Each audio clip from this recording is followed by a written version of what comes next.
All right, let's go. Look at Norm back there.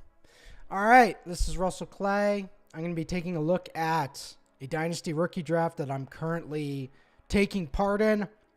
Of course, the draft was this weekend, and there's a lot to break down.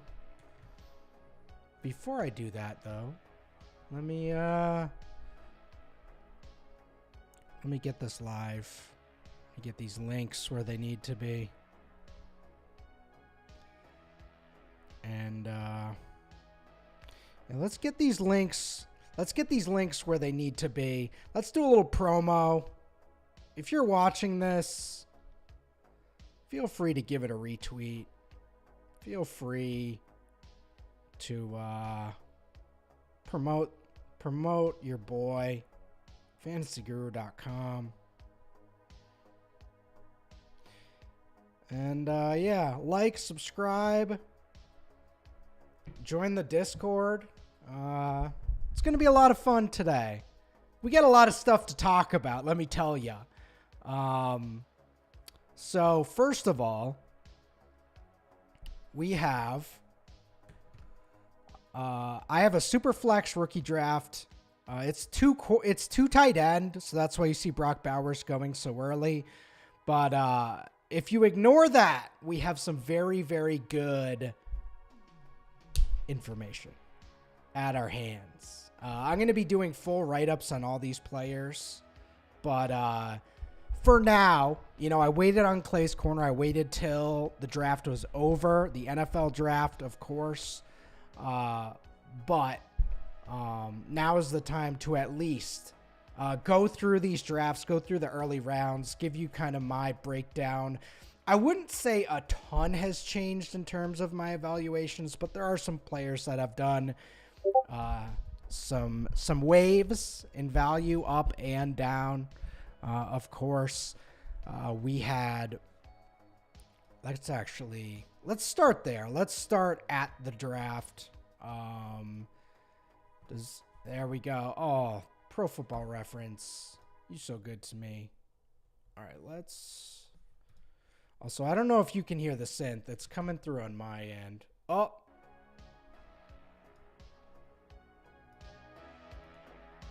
Oh, I lost my Bluetooth.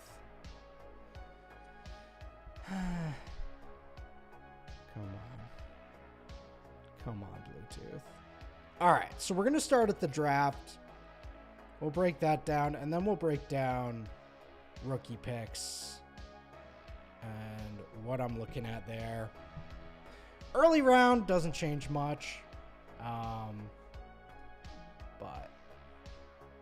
okay. So this all kind of went chalk, right? Malik Neighbors 6, I kind of wanted him here, but it's all good. Marvin Harrison, and then the 3 quarterbacks to start. So that is our core top 5 of a Superflex draft. The big shifts, Michael Penix at 8, just created an extra spot of value. I certainly didn't think Michael Penix was going to go top 10. I don't think anybody did. That's why it was such a shocking play when it happened. But I mean, long term, you cannot deny the value of Michael Penix in Atlanta. Not only is he in a good position to be a full-time starter over multiple years, but he has a young core of skill position players in Drake London, Kyle Pitts, and Bijan Robinson that are going to be there with him for potentially his whole career. Maybe not Bijan, but London and Pitts. It's a great duo to grow with. The first one where I really increased my evaluation is Rome Odunze to Chicago. I was not someone who kind of viewed Odunze in that tier with Neighbors and Harrison, but long term, he gets teamed up with the number 1 pick in the draft.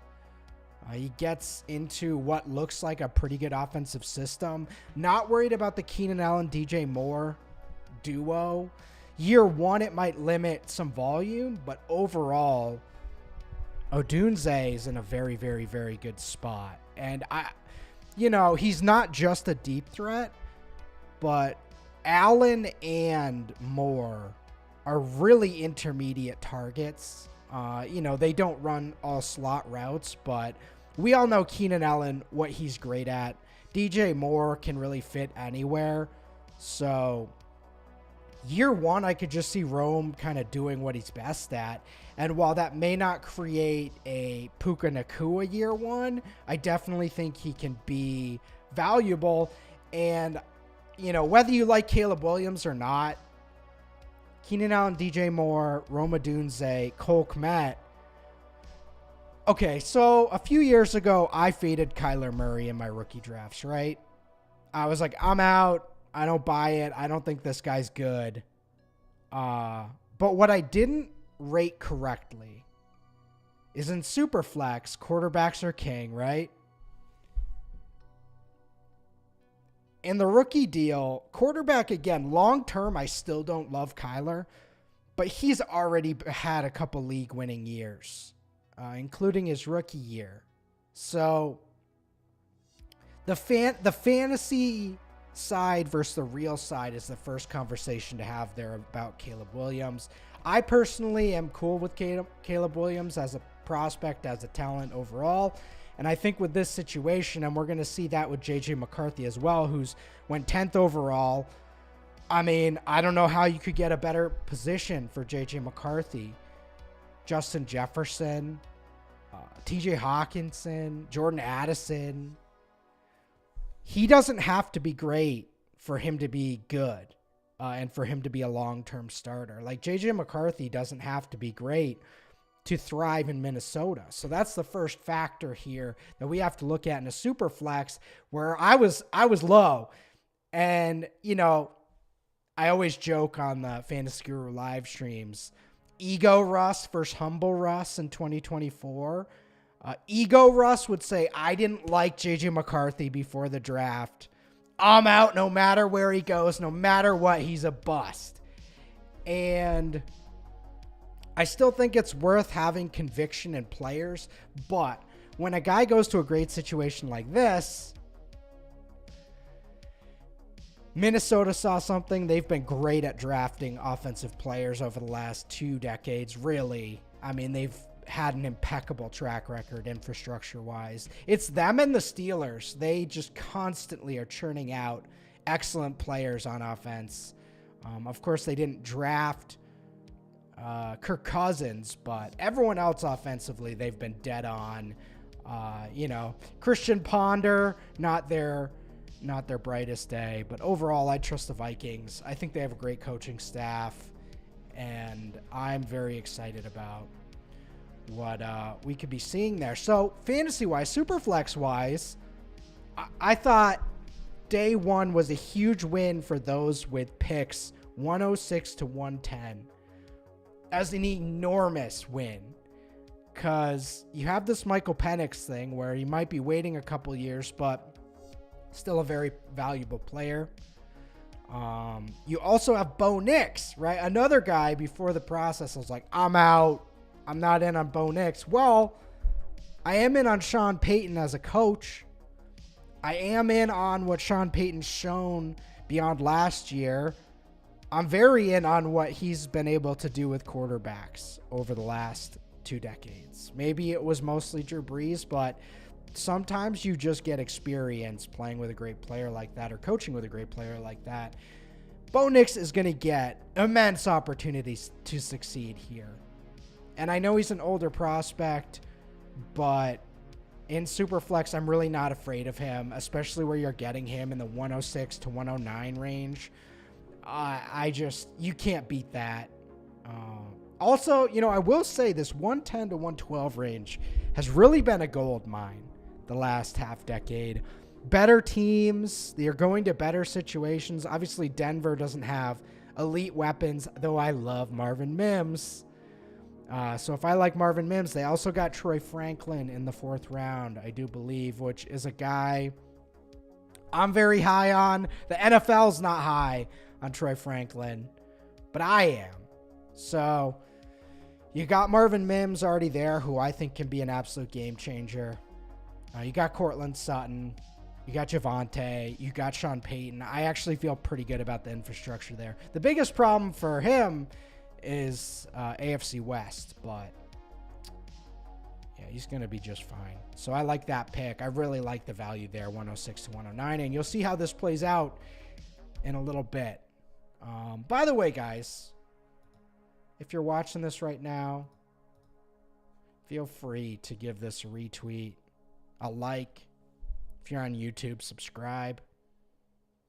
Or if you really want to help, hey, head on over to Fantasy Guru. Check out all my content. Check out Tyler Beaker, Armando Marsal, Rich Mileto, Jeff Mans, Ray Flowers, Ted Schuster.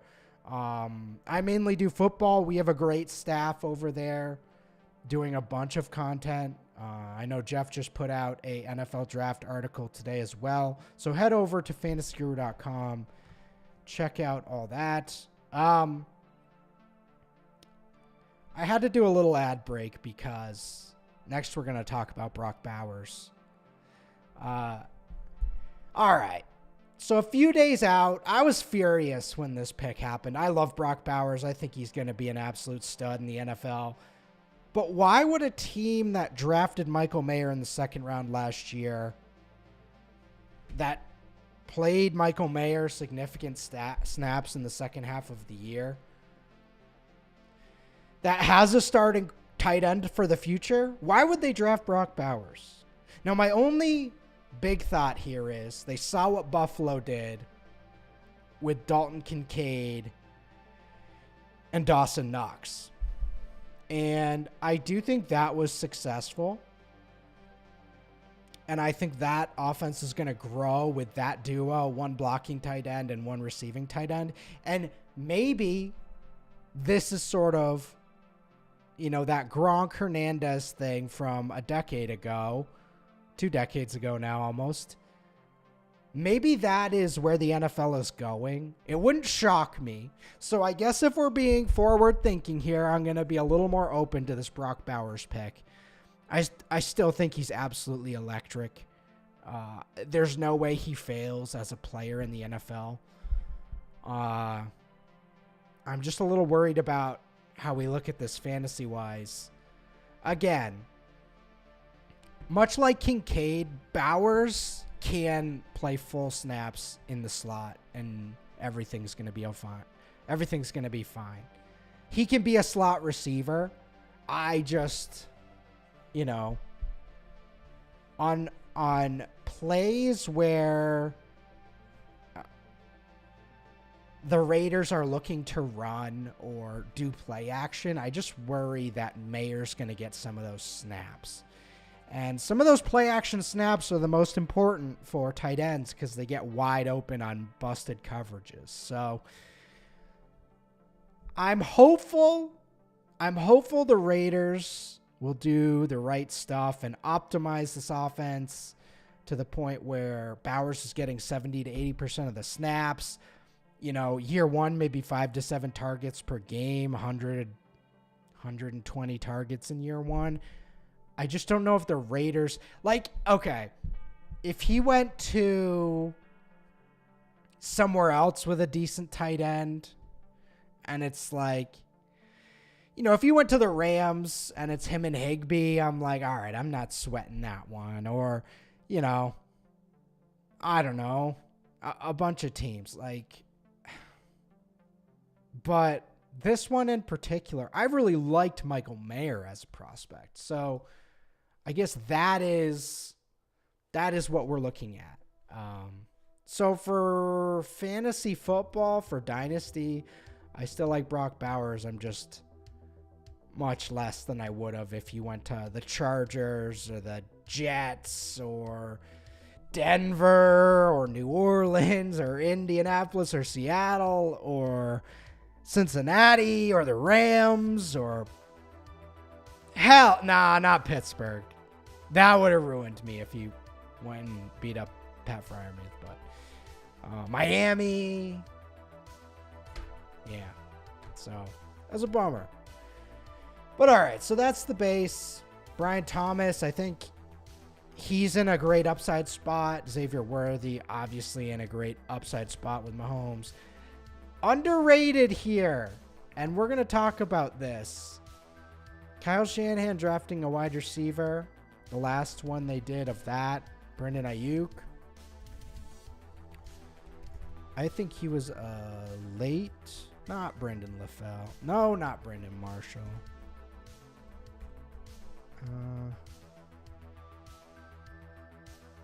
Brandon Ayuk. What pick was he? 25th. So keep that in mind, y'all.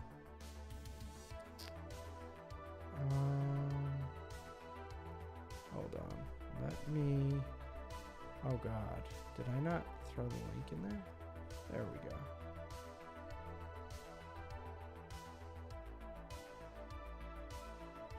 All right, I'm going to throw it in there again.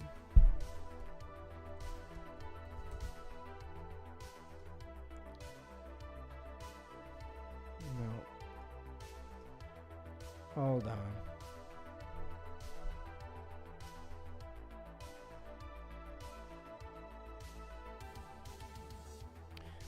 All right, quick pause, quick bathroom break. Copy link. Let's do this.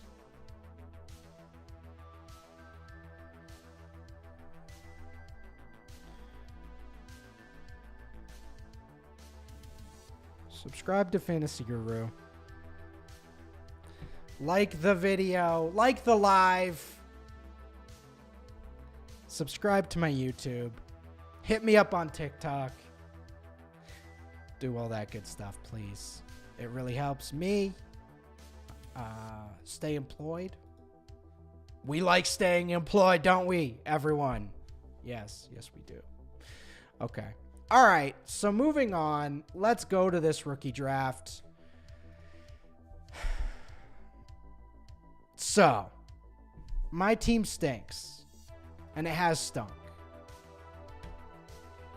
And I'm trying to get out of the gutter here. Last year was a disaster with Lawrence coming back to earth, Joe Burrow getting hurt. I have core pieces in place, but I need depth. And this is a best ball league, so a little precursor here. Superflex, best ball, 2 tight end. So that does change things. Tight ends are much more valuable because there's so few that actually are game changers. That's why you're seeing Brock Bowers go so early. That's why you saw Ben Sano. That's crazy. 2nd round for Ben. Good for him.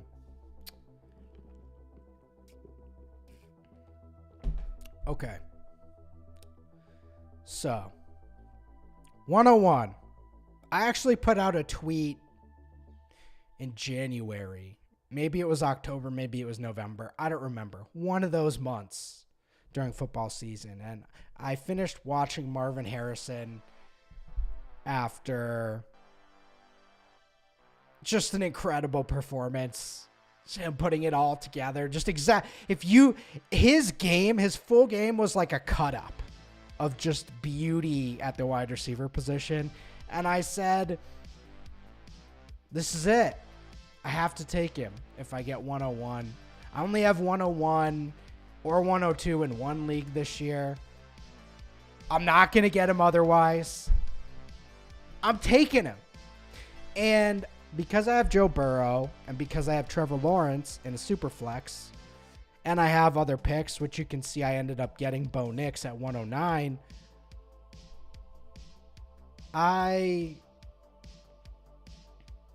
I'm fine with this selection. Now, if we're talking about quarterback needy teams, then yes, you just take Caleb Williams 101 and move on. But in my specific situation, I had multiple firsts. I knew one of those quarterbacks was going to be there for me at 109. And I think if you're in that position where you have 2 good quarterbacks already, you can wait. If you have, there was one guy in the Fantasy Guru Discord who was like, I have Sam Darnold and Aiden O'Connell as my quarterbacks. In that situation, you have to take Caleb Williams. And the value is preference to me. I think in startups, those 2 are going to go in pretty similar spots. So, It's a preference pick. And in preference picks, I usually go team need. But I also think experiencing Jamar Chase a few years ago where I didn't take him in some spots. I took quarterback over him. And I just always hated that. Jamar Chase went at like 105 in the 2020 draft class, you know? That's just... We all, me included, we all took Trevor Lawrence, Justin Fields. Some even took Zach Wilson and, you know, all those guys. It was a cluster. Najee Harris. It was a cluster at the top. So, similar cluster here. I don't know how many shares I'm ever going to have of Marvin Harrison. Same thing happened to me with Julio and AJ Green. I just didn't have a lot of top picks those years. And I just never got them.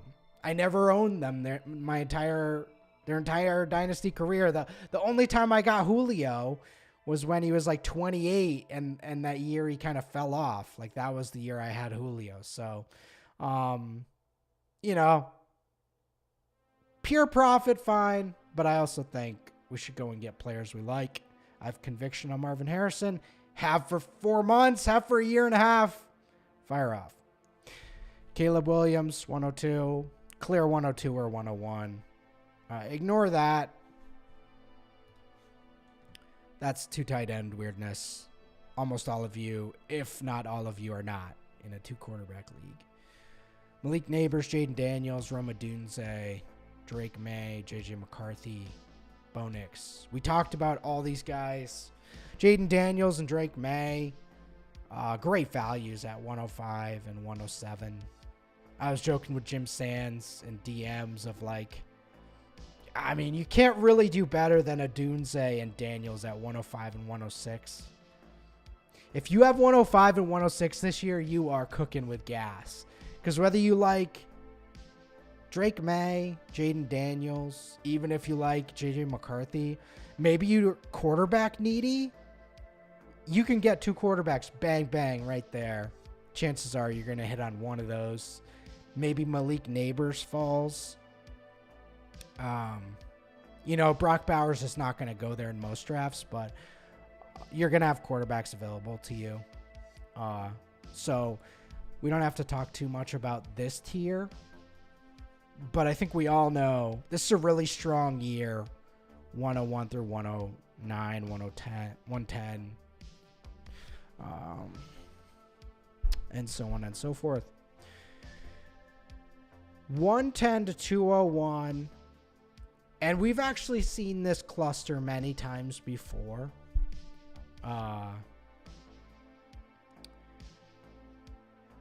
2020, which was the year 2021. What was the year with Justin Jefferson? T. Higgins, Michael Pittman. There was a year where all of those guys went in this range. I don't necessarily think this is that strong of a group. I really like Xavier Worthy. He's probably at the top of my tier there. But Keon Coleman, Brian Thomas, Ricky Purcell, Ladd McConkey even. These guys are all very, very, very high upside plays. I would be trading into these spots if I needed wide receiver, of which I do. But I did have the 201, so I ended up getting Keon Coleman. Now the question is, and I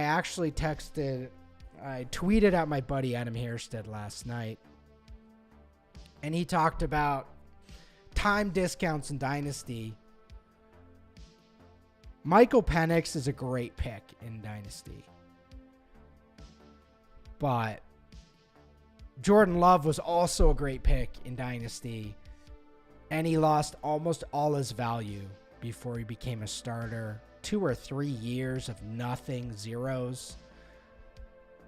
My suggestion is if you are willing to wait, this is like a long-term, this is like an IRA. You gotta set and forget Michael Penix. How many of us are set and forget Dynasty players?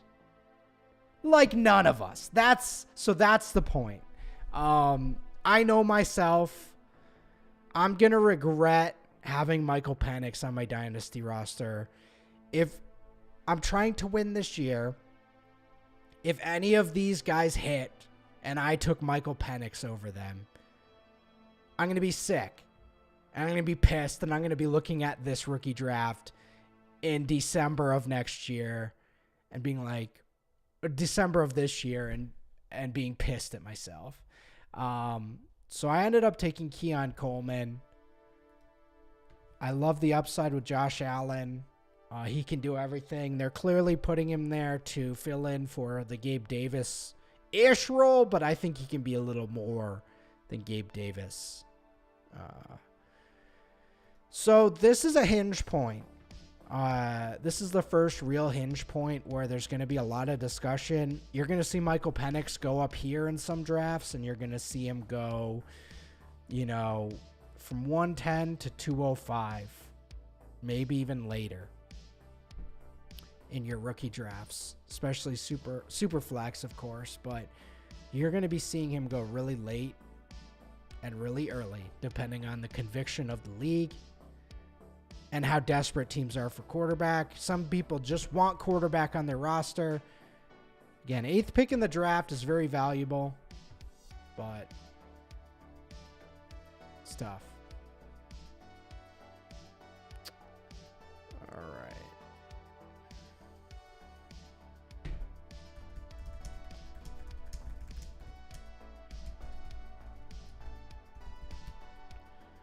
Meat Wagon 0723 in the Discord just asked thoughts about Caleb and Marvin Harrison Jr. I already shared those thoughts, so check out the live. Go back. But all right. So when you look at all this, yes, Norm. What's up? Okay. So yeah, this is a great tier. Jonathan Brooks, Trey Benson, Adonai Mitchell. Kind of a strange pick. I guess the Alec Pierce thing didn't work out, so that's kind of the angle there. Trey Benson. I mean, we clearly see what that is. And I will say, y'all, and I've been saying this, I've stayed away from running back props. I think the 3rd round is the new 2nd round. Like, running backs that would historically go in the 2nd round are now going in the 3rd round. Running backs that were going 1st round are now going 2nd round. This is the new normal.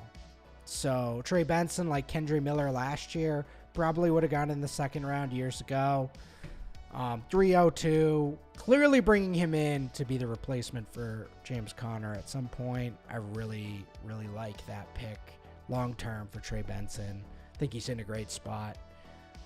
Jonathan Brooks, I didn't quite understand this one, but 2nd round pick.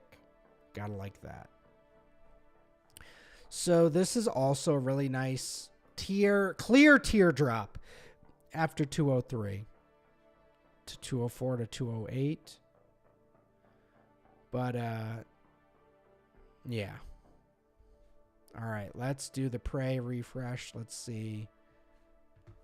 No picks yet. All right, so this leads us up to where I am in the draft and where many of you are going to be in the next couple days. Mid to late, 2nd round. Definite teardrop. Jalen Wright in the 4th round is a nice pick. I don't mind him there. Blake Corum, a guy I like. Roman Wilson, Marshawn Lloyd, Xavier Legette should not still be here. That's my one stance. I know he went to the Panthers. He was a first-round pick. There's no way he should be there at 208, 209. So he should be in the tier up. So if I can get him there, that would be huge.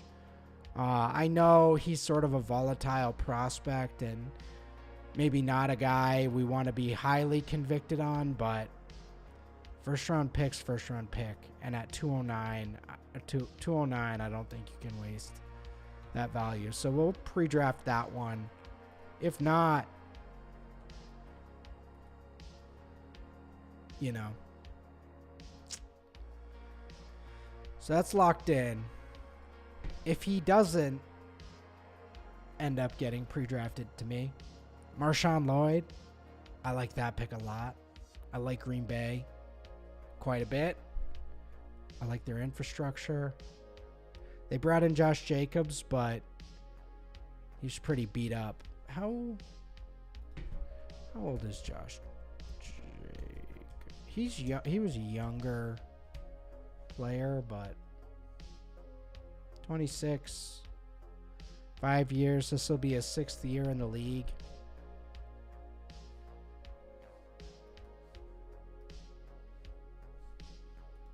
Yeah.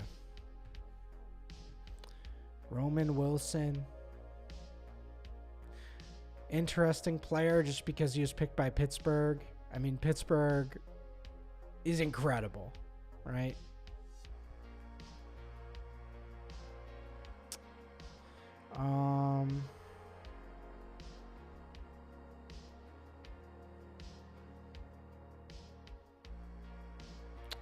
Javon Baker. Jermaine Burton. I think what was Jermaine Burton?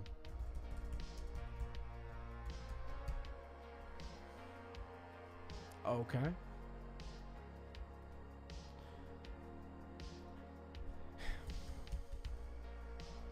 Third round.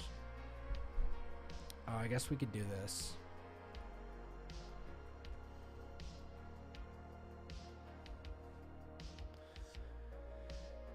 Jalen Polk, 2nd round pick. I don't know if I'm in on that, but in rookie drafts, I'll take a 2nd rounder anywhere. So we got Roman Wilson, Jalen McMillan, talented deep threat, like that fit there. Luke McCaffrey, strange pick by Washington, but makes sense considering he, yeah. I was going to say makes sense considering his brother's Christian. Max McCaffrey was the one who went to Duke, right? Am I remembering that? Okay. So I got my McCaffreys mixed up. He went to Nebraska and Rice. I don't remember that one. Okay. Again, Troy Franklin with Bo Nix. I'm probably going to snag a lot of him. People are out on Troy Franklin because he's thin. No shots there. This was a sneaky one. Aeneas Smith is good. Really good. He's not taking A.J. Brown or Devontae Smith's spot. He is a very, very good gadget player. And if anything happens to Dallas Goedert, I could see a snaps increase for Smith. He's not a big player, but he's beefy. And he's very talented around the line of scrimmage.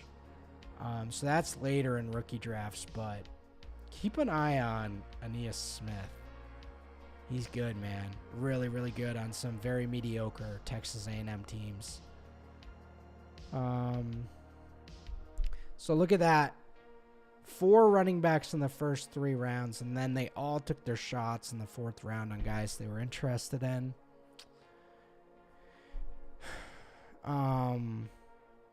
Jalen Wright in Miami is a sick pick. And again, if we're going with the idea that the 4th round is the new 3rd round, historically, I haven't been a fan of the 4th round as much. But I just feel like Jalen Wright would have been a 3rd rounder. I don't know. I got to talk to someone who knows, who's inside these GM war rooms, because I'm almost positive that this has happened. I'm almost positive that these guys would have been 3rd rounders. These guys would have been 2nd rounders. Jonathan Brooks probably still a 2nd rounder, but Blake Corum in 2005 is going in round 1. Without question. National championship lead running back. Tons of, yeah.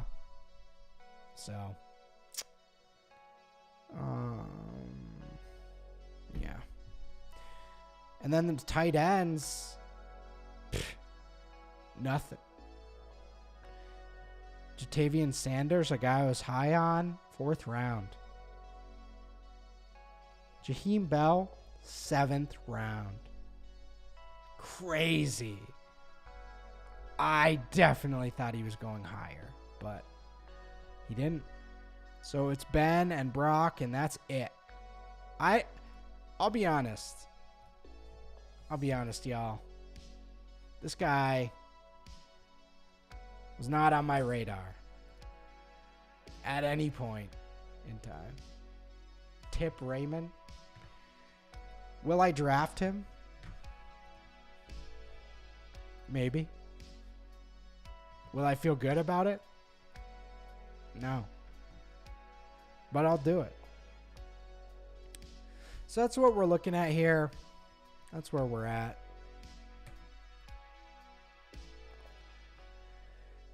And, yeah. If you can get a setup like this, I feel like this is a good way to come out of this type of draft. So that's what I would do. Thank you all for tuning in. There will be more write-ups on the website. Of course, I will have my yearly round-by-round evaluation of each position and what I think of their futures. But check that out on Fantasy Guru. Check out all of our content. There will be a lot of it. Come hang out in the Discord, talk about your rookie drafts. Thank you all for tuning in, and I'll see you next time.